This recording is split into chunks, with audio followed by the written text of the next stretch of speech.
Hello बच्चों, कैसे हैं आप।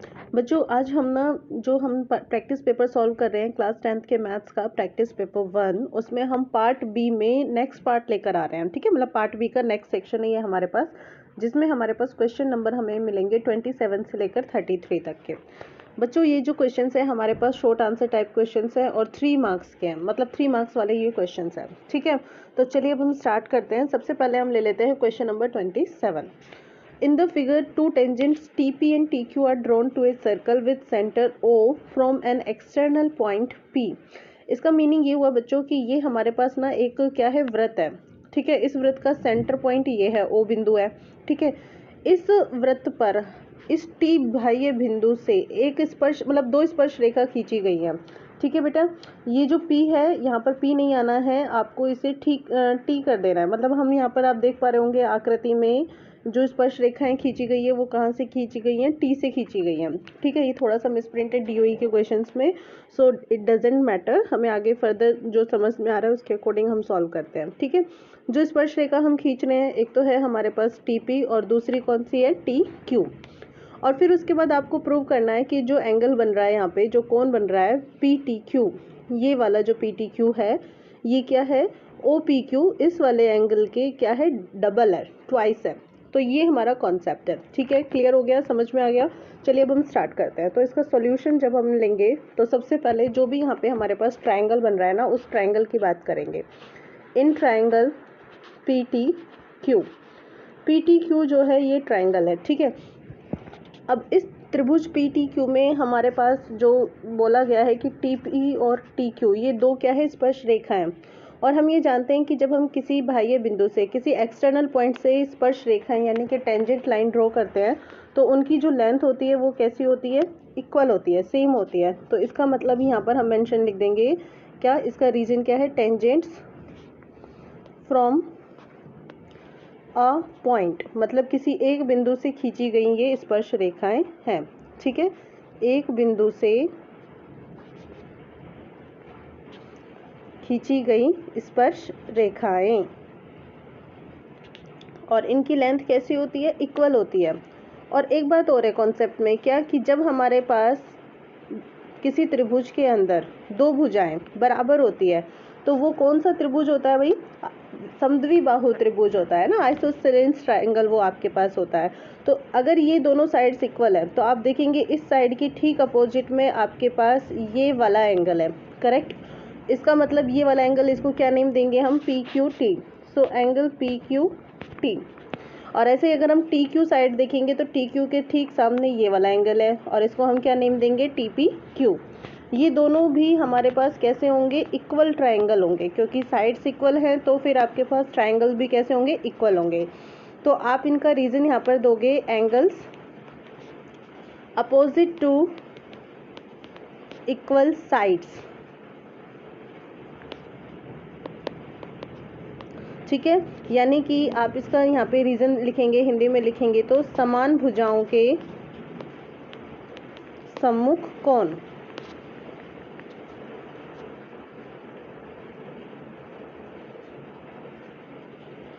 अब बच्चों जब आपके पास ये दो त्रिभुज बराबर, मतलब त्रिभुज के अंदर ये दो कोण बराबर आ गए हैं तो हम ये जो ट्रायंगल लेकर चल रहे हैं ना पी टी क्यू, इसमें यहाँ पर एंगल सम प्रॉपर्टी लगा सकते हैं। एंगल सम प्रॉपर्टी का मतलब ये हो जाता है, हम यहाँ पर ये बता सकते हैं कि त्रिभुज के तीनों कोणों का योग क्या होता है, 180 डिग्री होता है। ठीक है, तो अब हम यहाँ पर एंगल सम प्रॉपर्टी लगाते हैं बाय एंगल सम प्रॉपर्टी।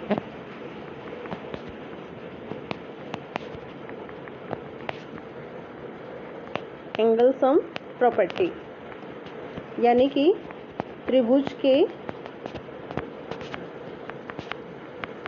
कोणों के योग के गुणधर्म से।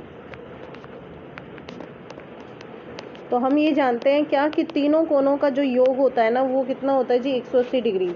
तो कोण हमारे पास है एक तो पी टी क्यू, दूसरा कोण है हमारे पास पी क्यू टी और तीसरा कोण है हमारे पास टी पी क्यू। इन तीनों का जो योग है हमने यहाँ पर ले लिया है 180 डिग्री। ठीक है बच्चा, अब देखते हैं इसको आगे हम सॉल्व कैसे कर पाते हैं। हमने ये देखा इक्वेशन नंबर 2 से, समीकरण 2 से, क्या कि कौन पी क्यू टी जो है वो टी पी क्यू के बराबर है। तो इसका मतलब चाहे आप कौन पी क्यू टी रख लो चाहे कौन टी पी क्यू रख लो, ये तो बराबर है। तो आप यहाँ पर कौन पी क्यू टी प्लस कौन टी पी क्यू का मान निकालते हैं। तो पी टी क्यू को दूसरी तरफ शिफ्ट कर देंगे, 180 डिग्री माइनस कौन पी टी क्यू, ये हमारे पास आएगा। अब चूंकि ये दोनों कोण बराबर है तो इसका मतलब आप पी क्यू टी का भी मान निकाल सकते हो अकेले, या फिर आप टी पी क्यू का भी मान निकाल सकते हो। तो इनका जो मान होगा वो आपके पास, इनकी जो वैल्यू होगी वो क्या होगी, 180 degree minus P T Q का इक्वल होगी क्या, नहीं होगी ना। क्यों, क्योंकि अब आपने इनका सम नहीं ले रहे हो, आप बता रहे हो कि इनकी सेपरेट वैल्यू क्या होगी। तो फिर हम क्या करेंगे, 2 से डिवाइड कर देंगे। 180 डिग्री को 2 से डिवाइड किया तो आपको मिला 90 डिग्री माइनस आपके पास ये कितना आ गया, पी टी क्यू। और ये किसकी वैल्यू है, पी क्यू टी की, या फिर आप इसको कह सकते हो टी पी क्यू की। मतलब इन दोनों वैल्यूज़, एंगल की जो वैल्यूज़ है ना वो हमें मिल जाती है। हम एक काम करते हैं, इस इक्वेशन को यहाँ पर नंबर दे देते हैं, इक्वेशन नंबर 3। यहाँ तक क्लियर है। अब हम इसके बाद एक कॉन्सेप्ट यूज़ करते हैं, क्या कि यहाँ पे ये जो पी टी क्यू है ये अपॉन में 2 है, ठीक है। यहाँ पे कॉन्सेप्ट यूज़ करते हैं, क्या, आप देखिए कि ये जो आपके पास ट्राइंगल है, क्लियर, ये लीजिए यहाँ पे ये थोड़ा सा क्लियर कर दिया है ताकि कॉन्सेप्ट ना जो अच्छे से क्लियर हो जाए आपके माइंड में। क्या कि आपके पास ये जो ट्राइंगल है पी क्यू टी और टी पी क्यू के लिए है, ठीक है। अगर अब हम यहाँ पे देखें तो ओ पी हमारे पास क्या है, दिस वन ओ पी, ये ओ पी क्या है, इस सर्कल की रेडियस है, ठीक है। और ये क्या है, टेंजेंट लाइन है, मतलब स्पर्श रेखा है। जो भी स्पर्श रेखा होती है वो त्रिज्या पर क्या होती है, लंबवत होती है, यानी कि परपेंडिकुलर होती है।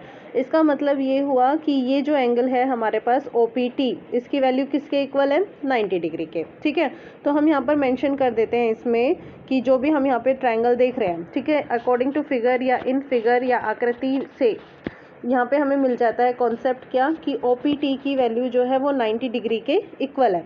अगर बच्चों अब आप ध्यान से देखो क्या कि ये जो आपके पास ओ पी टी है, मतलब ये जो कंप्लीट एंगल है ये दो पार्ट से मिलकर बना हुआ है। एक तो ये वाला पार्ट है हमारे पास और एक ये वाला पार्ट है, ठीक है। ये वाला जो पार्ट है इसको हम क्या नेम दे रहे हैं, O P Q, angle O P Q. और इस वाले पार्ट को आप क्या नेम दे रहे हो, क्यू पी टी। इसका मतलब ये हुआ कि ओ पी क्यू टी की जो वैल्यू है वो आप O P Q plus Q P T जो है वो लिख सकते हो, करेक्ट। तो अब हम नेक्स्ट यहाँ पर लिख देते हैं इसके लिए angle O P Q plus angle Q P T and this is equal to 90 degree, ठीक है बेटा। ये जो क्यू पी टी है आप इसको ऐसे भी लिख सकते हो, या फिर जैसे अभी तक हम क्वेश्चन सॉल्व कर रहे हैं हमने यहाँ पे क्या लिखा है इसके लिए, टी पी क्यू, तो हम इसको टी पी क्यू भी लिख सकते हैं, ओके, टी पी क्यू। और ये कितना हो जाएगा, 90 डिग्री, क्लियर। तो बच्चा अब आप यहाँ से ओ पी क्यू की अगर वैल्यू कैलकुलेट करना चाहें तो आपको क्या करना होगा, 90 डिग्री में से एंगल टी पी क्यू को माइनस करना है। आप ओ पी क्यू की क्यू वैल्यू फाइंड आउट करोगे because you have angle T P Q. आपके पास ये देखो, ये जो वैल्यू है आपके पास 90 degree minus angle P T Q upon 2, ये किसकी वैल्यू है भाई, ये तो आपके पास टी पी क्यू की वैल्यू है। तो आप इसको यहाँ पे अप्लाई कर दीजिए, 90 degree minus P T Q upon 2, ठीक है। अब हम ना इसको सॉल्व करते हैं। तो सॉल्व करने में क्या कॉन्सेप्ट करना पड़ेगा, मतलब क्या कॉन्सेप्ट यूज़ करोगे भाई, माइनस का साइन बाहर है, ब्रैकेट है, तो अंदर के साइन ना चेंज हो जाएंगे। ये हो जाएगा angle P T Q upon 2, 90 degree से 90 डिग्री कैंसिल, तो ये आपका किसके इक्वल मिला आपको, angle P T Q upon 2 के मिला, ठीक है। और ये किसकी वैल्यू है, ओ पी क्यू की वैल्यू है। तो 2 को ना शिफ्ट कर दीजिए, ट्रांसफ़र कर दीजिए इसका, है ना।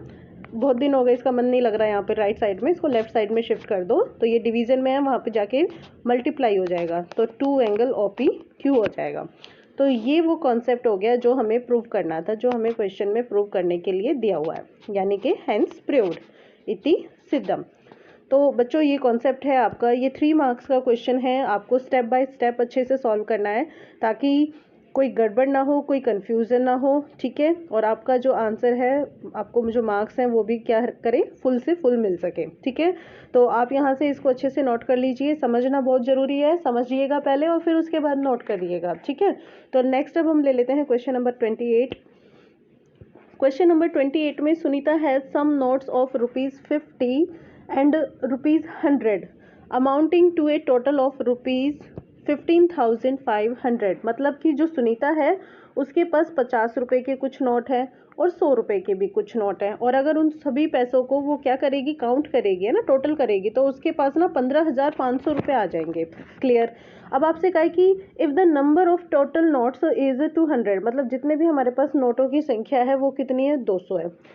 Then find out how many notes of ₹50 and 100 each she has, मतलब आपको बताना है कि 50 और 100 रुपए के जो नोट है ना वो कितने कितने उसके पास अलग अलग हैं। तो हम यहाँ पर एक काम कर लेते हैं, नंबर ना सपोज कर लेते हैं भैया, मैथ्स के अंदर बिना सपोज करे तो काम चलने का ही नहीं है ना। So let number of notes of 50 rupees x हमने सपोज किया, इसका मतलब ये हुआ कि माना कि 50 रुपए के नोट हैं। कितने नोट है भाई, 50 रुपए के नोट, इसके पास एक्स नोट है। ठीक है, एक तो कॉन्सेप्ट ये हो गया हमारे पास। And number of notes of 100 rupees, 100 rupees के कितने नोट हमने सपोज करे, वाई है। ठीक है, तो इसका मतलब हम यहाँ पे लिखेंगे तथा 100 रुपए के नोट, ये हमने कितने माने हैं यहाँ पे, y। तो दूसरा कॉन्सेप्ट ये हुआ। ठीक है, ज़्यादा बड़ा क्वेश्चन नहीं है, बस कंफ्यूज नहीं होना है, ध्यान से समझना है। इसमें क्या कहा है कि कुल राशि है ना, टोटल अमाउंट, पहले हम इसकी बात करते हैं जो भी हमें क्वेश्चन में गिवन है। टोटल अमाउंट यानी कि कुल राशि कितनी है भाई, 15,500 रुपये। इसका मतलब ये हुआ बच्चे कि आपने 50 रुपये के जितने भी नोट थे ना सबको काउंट कर लिया। ठीक है, और आपके पास 100 रुपए के जितने नोट थे आपने सबको काउंट कर लिया और टोटल मिले आपके पास 15,500। आपके पास अगर 50 रुपए का एक नोट है तो आप लिखेंगे x। ठीक है, और अगर आपके पास बहुत सारे नोट है तो आप क्या लिखेंगे, यहाँ पे टोटल अमाउंट कितना हो जाएगा, 50x। ऐसे ही करोगे ना। अब ऐसे ही अगर मान लीजिए आपसे ये कहा जाए कि आपके पास 100 रुपए के कितने नोट है, y, तो यानी कि 100 रुपए वाले आपके पास कुल पैसे कितने हो गए, 100y हो गए, और ये बराबर है किसके, 15,500 के। हम इस इक्वेशन को थोड़ा इजी कर लेते हैं, इजी करेंगे तो काम आसान हो जाएगा, कैलकुलेशन करना भी इजी होगा। आप देखो 50 50 50, मतलब सब में कॉमन आ रहा है, तो एक काम करो इसे 50 से डिवाइड कर दो। जब आप इसे 50 से ऐसे डिवाइड करके देखोगे, अब आप ना लेफ्ट हैंड साइड और राइट हैंड साइड दोनों में डिवाइड कर रहे हो, इसलिए इस इक्वेशन पे कोई फर्क नहीं पड़ने वाला। अगर आप सिर्फ लेफ्ट हैंड साइड में डिवाइड करोगे या सिर्फ राइट हैंड साइड में डिवाइड करोगे तो फर्क पड़ सकता है। ठीक है, 50 से 50 कैंसिल हो गया, क्या बचा आपके पास x। क्लियर, प्लस अब ये 50 से ये 100 कितने टाइम कैंसिल हुआ, 2, तो 2y is equal to, single zero से सिंगल जीरो कैंसिल, 5 3 जा 15, फिर 5 1 जा 5 और ये 0। ठीक है, तो आपको मिला 310। तो बच्चों ये आपको एक इक्वेशन मिल गई है, x plus 2y is equal to 310। इसे हम नेम दे देते हैं इक्वेशन नंबर 3। ठीक है, तो अभी तक तो हमने क्या कॉन्सेप्ट यूज़ किया था, हमने देखा था कि उसके पास टोटल अमाउंट कितनी है, 15,500। Clear, now she has total number of notes is 200, यानी कि उसके पास कुल नोटों की संख्या कितनी है, 200। आपके पास भाई आपने x सपोज किए और y सपोज किए नोट, है ना। टोटल अगर आप नोटों की संख्या ज्ञात करोगे तो आप x और y को ही तो लोगे। तो इसका मतलब अब अगर आप नेक्स्ट कॉन्सेप्ट को यूज करते हो तो यहाँ पे कॉन्सेप्ट है टोटल नंबर ऑफ नोट्स, है ना, यानी कि नोटों की कुल संख्या। तो नोटों की कुल संख्या कितनी है भाई, 200 है, यानी कि x 50 रुपए वाले नोट, y रुपए वाले नोट, और इनको जोड़ दो, कितना आ गया, 200 आ गया। तो ये हमारे पास हो गई है इक्वेशन नंबर 4। अब हमें क्या कॉन्सेप्ट यूज करना है, इक्वेशन नंबर 3 और 4 है ना, इनको इजीली सॉल्व करना है। आप देख पा रहे होंगे यहाँ पे x x दोनों में है, तो एक काम करते हैं, हम इक्वेशन नंबर 3 में से 4 को सब्ट्रैक्ट कर देते हैं ना, यानी कि माइनस कर देते हैं। तो चलिए माइनस कीजिए इक्वेशन 3 में से इक्वेशन नंबर 4 को। तो इक्वेशन 3 है x plus 2y is equal to 310, और ये है x plus y is equal to 200। Minus करोगे तो साइन चेंज हो जाएंगे, x से x कैंसिल, 2y में से y गया तो y बचा, 310 में से 200 गए तो कितने बचे भाई, 110, यानी कि y की वैल्यू आपके पास कितनी आ गई है, 110 आ चुकी है। ठीक है, तो y यानी कि आपके पास कितने किसके नोट आ गए, ये नोट ऑफ 100 रुपीज़। क्लियर बच्चा, 100 रुपीज़ के नोट आ गए आपके पास कितने, 110। क्लियर, अब आपके पास y की वैल्यू आ चुकी है, y की वैल्यू इक्वेशन नंबर 4 में रख दो, x की भी वैल्यू आ जाएगी by putting value of y in equation number 4 we get, तो यहाँ पे x प्लस वाई है ना, x plus y is equal to 200। आप इसमें x की जगह आप x को कैलकुलेट करोगे तो x plus 110 is equal to 200, तो आपके पास x कितना होगा 200 minus 110, okay, and that will be equal to 90। So बच्चा आपके पास x that means notes of 50 rupees कितने आ गए, 50 रुपए के नोट कितने आ गए आपके पास, 90 आ गए, ठीक है। तो ये हमारा आंसर हो जाता है। यहाँ से हमें y की वैल्यू मिल जाती है 100 रुपए के नोट, और यहाँ से हमें x की वैल्यू मिल जाती है 50 रुपए के नोट, ठीक है। ये लीजिए आप कंप्लीट क्वेश्चन आपका, आप इसे नोट कर लीजिए, अच्छे से समझ लिया ना आपने, भाई समझ में आना जरूरी है, नोट तो फिर बाद में भी हो ही जाता है, ठीक है। अब हम ले लेते हैं next question, question number 29। Question number 29 ना बहुत इंपॉर्टेंट क्वेश्चन है बच्चों, आपके पास बुक में ना ये वाला जो क्वेश्चन है ना √2, √3, √5 के टर्म्स में होगा, तो आप ये समझ के चलिएगा कि मैं आपसे कह रही हूँ कि एक क्वेश्चन ये एग्जाम में 100% आएगा, 100% आएगा, ठीक है। तो इसको अच्छे से समझ लेना। इसमें कॉन्सेप्ट है prove that √2 is irrational number. आपको सिद्ध करना है कि √2 क्या है, एक अपरिमेय संख्या है। तो इसको हम ना ऐसा सिद्ध करने के लिए ना ये मान लेते हैं कि ये क्या है, परिमेय संख्या है, मतलब हम उल्टा सोच के चलते हैं, है ना। हमसे जो भी काम कहा जाएगा हम तो भैया उल्टा ही करेंगे, okay. Let √2 be rational number, कि माना √2 परिमेय संख्या है। अब बच्चा अगर परिमेय संख्या है तो इसका मतलब आप उसे p बटा q के रूप में प्रदर्शित कर सकते हो, है ना, p अपॉन q के फॉर्म में कर सकते हो ना, कोई कंफ्यूजन उसमें नहीं। तो √2 को हमने यहाँ पर ले लिया p अपॉन q। यहाँ पर हम बता देते हैं कि p और q जो है ना हमारे पास को प्राइम नंबर है। को प्राइम नंबर इसका मतलब हो जाता है सह अभाज्य संख्याएं, ठीक है। और सहअभाज्य संख्याओं का आपके पास बच्चों HCF क्या होता है, सहअभाज्य संख्याएं जो भी होती हैं उनका HCF क्या होता है, सिर्फ एक होता है, उसके अलावा कुछ नहीं होता। फर्स्ट क्वेश्चन आया था ना हमारे पास HCF of crop prime number, तो ये वो वाला ही आपके पास कॉन्सेप्ट है, ठीक है। तो अब आपके पास √2 की वैल्यू p अपॉन q के इक्वल है, तो आप वज्र गुना कर दीजिए। वज्र गुना करोगे तो इसके बटे में 1 ले लोगे, यानी कि p बराबर किसके हो जाएगा, √2 इंटू क्यू के हो जाएगा, ठीक है। हम इसका स्क्वायर कर देते हैं, स्क्वायर करेंगे तो p स्क्वायर, और ये कितना हो जाएगा √2 का स्क्वायर 2, और ये हो जाएगा q स्क्वायर, यानी कि p स्क्वायर की वैल्यू हमारे पास किसके आगे किसके इक्वल आ गई है, 2 इंटू क्यू स्क्वायर के, ठीक है। अब बच्चों चैप्टर 1 जो है रियल नंबर वास्तविक संख्या, उसमें हमारे पास एक थ्योरम है। उस थ्योरम के अकॉर्डिंग हमारे पास कॉन्सेप्ट आता है क्या, if p divides a square, अगर जो p है वो a स्क्वायर को विभाजित करता है, then p divide a also, तब वो क्या करेगा, a को भी क्या करेगा, विभाजित करेगा। ये हमारे पास कॉन्सेप्ट है ना, यदि p a स्क्वायर को विभाजित करता है तो वो a को भी विभाजित करेगा।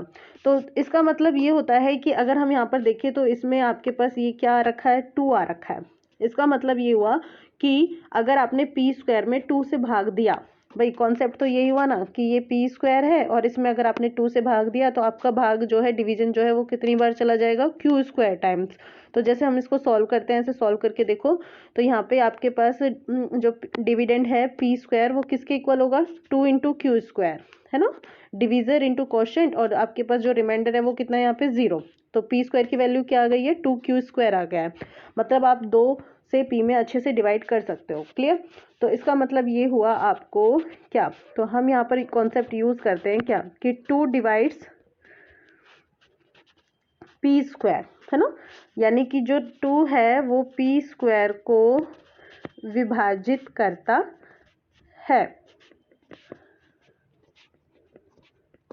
तो इसका मतलब ये होगा क्या, कि 2 विल डिवाइड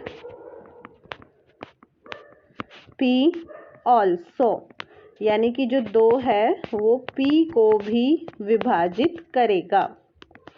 अब बच्चे 2 जो है p को भी विभाजित करेगा, इसका मतलब क्या हुआ, इसका मतलब ये हुआ ये साइड में मेरा रफ वर्क चल रहा है, ठीक है बच्चों। और आप भी एग्जाम में ऐसे ही करेंगे, जब आपको कंफ्यूजन होगी तो साइड में रफ वर्क करेंगे, बट फिलहाल मुझे यहाँ कंफ्यूजन नहीं है, मैं आपको एक्सप्लेन कर रही हूँ। आपने क्या कहा कि P जो है इसको कौन विभाजित करेगा, 2 से हम इसको भाग दे पाएंगे, तो किसी न किसी टाइम तो भाग आएगा ना। हमने सपोज किया कि C जो है वो हमारा क्वोशंट आ जाता है, तो इसके अकॉर्डिंग फिर P की वैल्यू क्या आ जाती है, 2C। तो हम यहाँ पर कॉन्सेप्ट यूज करते हैं कि P जो है हमारे अकॉर्डिंग क्या आ गया, फिर 2C के इक्वल आ गया, ठीक है।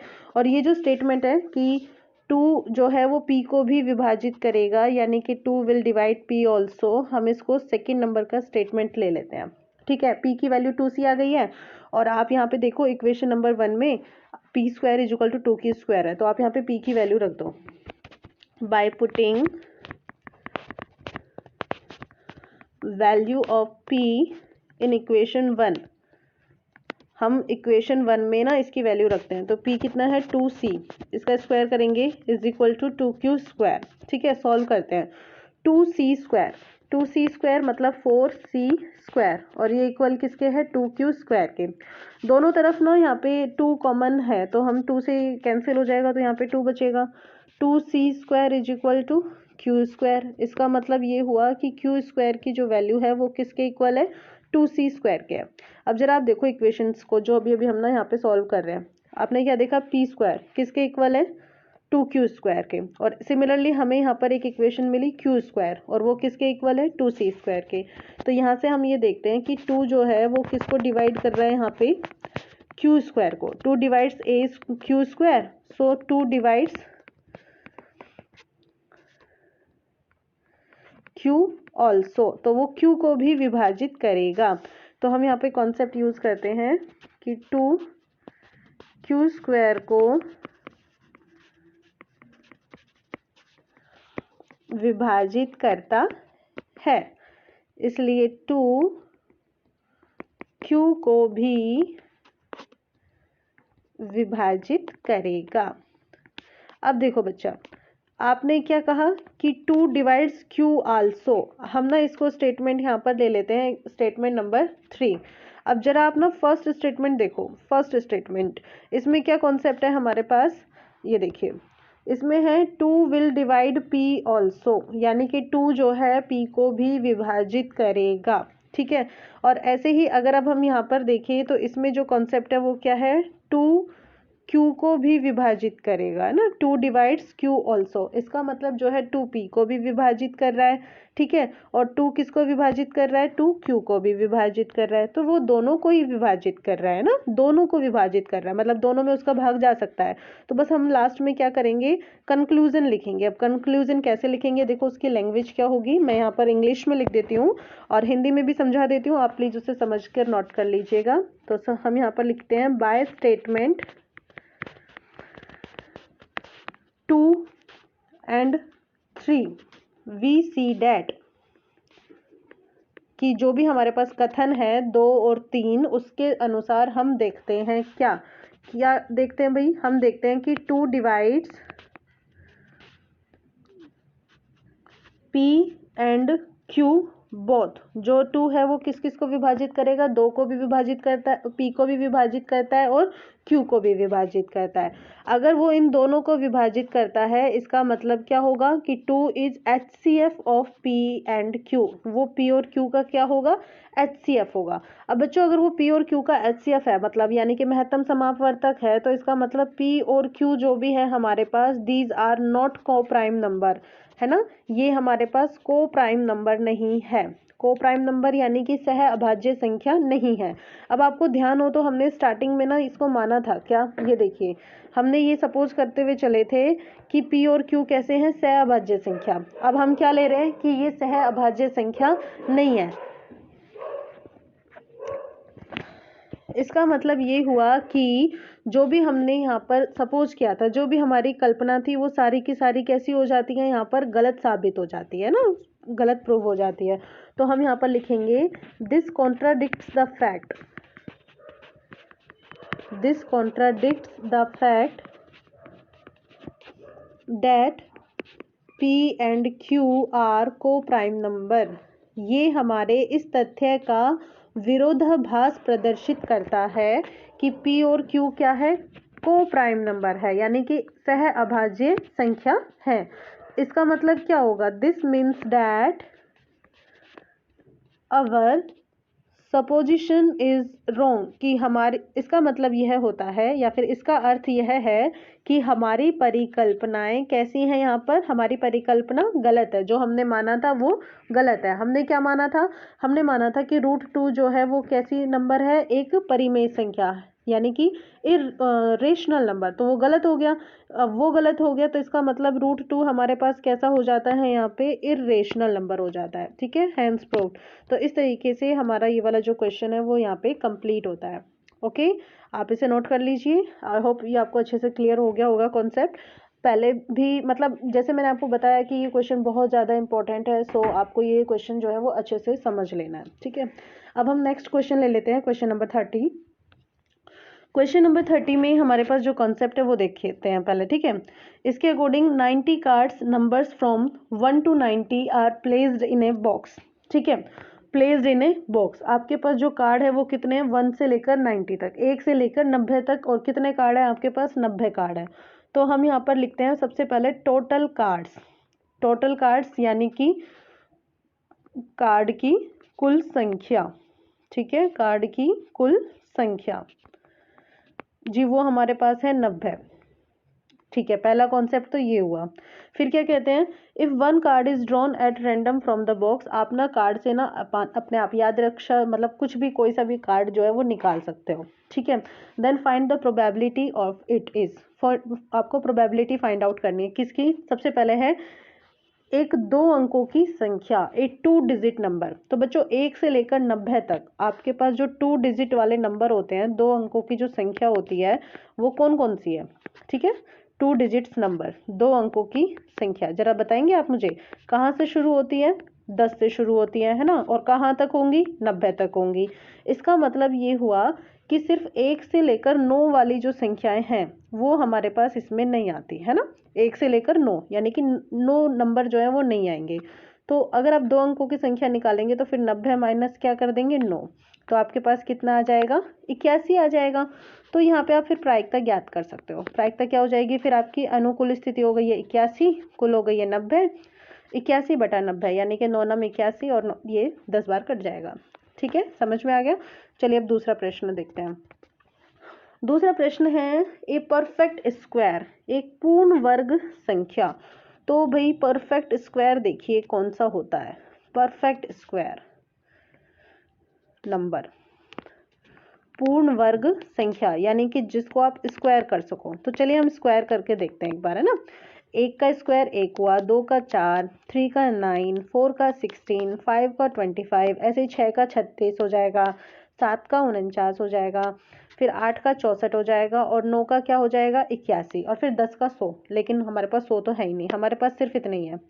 तो ये जो है हमारे पास कितने हैं? 3 और 2 5, 5 और 4 9 है। ठीक है, तो हम यहाँ पर कॉन्सेप्ट यूज करते हैं कि इनके जो नंबर्स हैं हमारे पास कितने हैं? 9। तो बच्चों प्रायिकता कितनी हो जाएगी आपके पास इसकी? आपके पास जो अनुकूल स्थितियां हैं ये वाली जो हैं, ये कैसी स्थितियां हैं आपके पास? अनुकूल स्थितियां हैं। तो 9 में से आप कुल स्थिति यानी कि 90 से भाग दोगे तो 9 एकम 9 और ये 10 से कट जाएगा। ठीक है, तो ये हो गया आपका दूसरा प्रश्न। अब देखिए तीसरा प्रश्न, इसमें क्या है? ए नंबर डिविजिबल बाय 5, यानी कि 5 से विभाजित संख्या। तो 5 से विभाजित संख्या हम यहाँ पर देख लेते हैं बेटा। ठीक है, नंबर 3 में हम देख रहे हैं नंबर डिविजिबल बाय 5, 5 से विभाजित संख्या। तो आपके पास कुल संख्याएं कितनी है? 90। आप 5 से विभाजित संख्या ज्ञात करना चाहते हो। इसका मतलब 5 से शुरू हो, फिर ऐसे 5, 10, 15, 20। आप ना इस तरीके से मतलब संख्याओं को लिख लिख कर भी मतलब काउंट कर सकते हो, या फिर आप ये देख सकते हो सीधा सीधा कि आपके पास 90 है तो 90 में आप 5 से भाग दे दो, कितना आएगा? भाई 5 से भाग दोगे तो यानी कि 18 आएगा, है ना, 18। 90 में आपने 5 से डिवाइड कर दिया तो आपको मिला 18 यानी कि 18। तो हमारे पास 18 जो है वो क्या आ जाती हैं, टोटल फेवरेबल सिचुएशंस आ जाती हैं। तो हम वैसे भी काउंट कर सकते हैं या फिर हम इन सबको काउंट करेंगे तो भी हमारे पास जो फेवरेबल सिचुएशंस आएंगे, फेवरेबल आउटकम्स जो आएंगे वो कितने आएंगे, 18 आएंगे। आप इनको काउंट करके भी देख सकते हो। तो प्रोबेबिलिटी हमारे पास कितनी आ गई है, 18, और उसको आपने 90 से डिवाइड कर दिया। 18 1 जा 18 और 18 9 जा 50। ठीक है, तो बच्चों ये हमारा यहाँ पे फर्स्ट वाला क्वेश्चन हो जाता है। ठीक है, आप इसको यहाँ से अच्छे से नोट कर लीजिए। और कॉन्सेप्ट ये है, अब हम यहाँ पर अगर अच्छे से देखें क्या कि ये वाला जो क्वेश्चन है ना वो और वाला है, मतलब चॉइस वाला, अथवा वाला। तो हमें इसका सेकंड पार्ट भी देखना है। तो अब हम सेकंड पार्ट देखते हैं। सेकंड पार्ट आप ध्यान से समझिएगा। इसमें क्या कहा गया है, इसके according red queen and a black jack are removed from a pack of 52 cards. आपके पास जो टोटल कार्ड्स होते हैं वो कितने होते हैं, ठीक है, टोटल कार्ड्स यानी कि कुल पत्ते वो हमारे पास होते हैं 52। और इसमें से क्या हुआ, रेड क्वीन, लाल रंग की जो रानी है ना, बेगम, वो बेगम हट चुकी है। और ए ब्लैक जैक, काले रंग का जो गुलाम है ना वो हट चुका है। तो जो हटाए गए पत्तों की संख्या हम यहाँ पर लिख सकते हैं ना, तो number of cards removed, number of cards removed, हटाए गए पत्तों की संख्या या हटाए गए पत्ते। तो बच्चा आपके पास लाल रंग की जो क्वीन है, रेड क्वीन, लाल रंग की जो बेगम है वो किस किस की होती है, एक तो होती है वो हार्ट की, है ना, और एक होती है वो ईट की, इसकी डायमंड की। तो आपने यानी कि कितनी बेगमें हट गई, आपके पास 2 बेगम हट गई। ठीक है, 2 तो ये बेगम हट गई, प्लस काले रंग का गुलाम हटा है। तो काले रंग का गुलाम, एक तो गुलाम वो होता है जो ऐसे बना होता है कुछ, है ना, जिसको हम बोलते हैं क्या, किस तरह की शेप होती है ये आपकी, हुक्म की। ठीक है, कुछ इस तरह का होता है, मतलब एग्जैक्ट मुझे ध्यान नहीं है, शायद इस तरह का होता है। और एक हमारे पास ये होती है चिड़ी। ठीक है, तो ब्लैक कलर का ये 2 हट चुके हैं। तो 2 + 2 यानी कि ये कितने हट गए, आपके पास 4 हट चुके हैं। तो नंबर ऑफ कार्ड्स लेफ्ट, अब आपके पास कितने कार्ड बचे हैं भाई, नंबर ऑफ कार्ड्स लेफ्ट यानी कि बचे हुए पत्ते,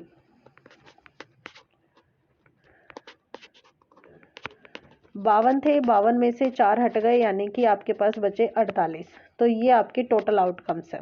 ठीक है बच्चे, अब देखते हैं नेक्स्ट क्वेश्चन में, find the probability that the card drawn from the remaining card. अब आप क्या कर रहे हो कि जो भी बचे हुए कार्ड है उनमें से पत्ते निकाल रहे हो और फिर आपको प्रायिकता ज्ञात करनी है। सबसे पहले एक रेड कार्ड की, यानी कि एक लाल रंग का पत्ता। तो हम यहाँ पर सबसे पहले सिचुएशन लेते हैं, नंबर ऑफ रेड कार्ड्स। बेटा जो नंबर ऑफ रेड कार्ड्स की अगर हम बात कर रहे हैं, टोटल कार्ड्स कितने होते हैं वैसे रेड कलर के, 26 होते हैं। अब 26 में से हमने देखा था कि हमने लाल रंग की बेगम हटा दी। लाल रंग की बेगम कितनी हटाई थी, 2 हटी थी, यानी कि 26 - 2 हमारे पास कितने बचे, 24। तो हमारे पास यहाँ पर जो लाल पत्ते हैं वो कितने बचे हैं भाई, वो बचे हैं 24। ठीक है, तो इनकी प्रायिकता हमारे पास क्या हो जाएगी, प्रायिकता यानी कि 24, और कुल जो परिणाम है जो फेवरेट टोटल है वो कितने हैं हमारे पास, 48। तो 24/48 यानी कि 1/2 हमारे पास आ जाएगा।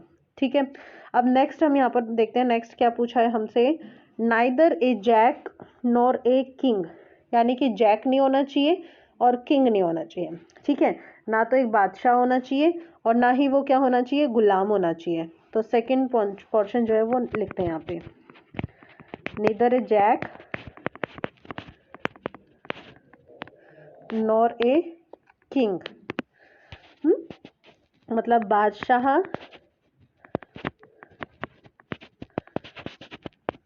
व गुलाम नहीं होना है। ठीक है, अगर बादशाह या गुलाम नहीं होगा तो फिर वो क्या होगा, तो एक काम करते हैं, टोटल पत्ते कितने होते हैं हमारे पास जो बचे हुए हैं, 48। तो पहले ना हम यहाँ पे बात करते हैं किसकी, बादशाह की। ठीक है, तो बादशाह कितने हैं हमारे पास, 4 बादशाह होते हैं, तो यानी कि 4 बादशाह घटा दो। ठीक है, अब बचे जैक। अब जैक में अगर हमको कॉन्सेप्ट याद करें तो हमारे पास ना काले रंग का जो जैक है, मतलब ब्लैक कलर का जो जैक है वो हटाया जा चुका है, यानी कि 2 जैक तो ऑलरेडी हटे हुए हैं। तो इसका मतलब क्या हुआ, सिर्फ रेड कलर के जैक हमारे पास होंगे, है ना, ओनली रेड कलर। तो रेड कलर के जैक होंगे तो 4 यानी कि 2 होंगे। तो 48 में से आपने 6 माइनस कर दो तो कितना हो जाएगा, 42। 2 हो जाएगा। ठीक है, तो आपके पास इसकी प्रायिकता कितनी हो जाएगी 42 और टोटल कितने हैं 48। यानी कि आप इसको कैंसिल करो, किससे कैंसिल होगा ये 2 से कैंसिल हो जाएगा 21 और नीचे हो जाएगा 24, फिर 3 से कैंसिल होगा 3 7 जा 21, 3 8 जा 24। ये आपका हो गया है। ठीक है, अब नेक्स्ट देख लेते हैं हम यहाँ पर थर्ड पार्ट में क्या है, आइदर ए किंग और एक क्वीन, या तो एक किंग होना चाहिए या फिर एक क्वीन होनी चाहिए, मतलब या तो एक बादशाह होना चाहिए या फिर क्या होना चाहिए एक बेगम होनी चाहिए। तो third concept, either a king और ए क्वीन, एक बादशाह या एक बेगम। अब बादशाह कितने हैं भाई, किंग कितने हैं हमारे पास, किंग है हमारे पास ओनली 4। ठीक है, बेगम हमारे पास लाल रंग की तो हम हटा चुके हैं, बची काले रंग वाली बेगम, ब्लैक कलर की, कितनी बची 2 बची। तो 4 + 2 यानी कि हमारे पास जो फेवरेबल आउटकम्स हैं वो कितने हो गए, फेवरेबल आउटकम्स हो गए हैं 4 + 2 दैट मीन्स 6। फेवरेबल आउटकम्स मतलब अनुकूल परिणाम।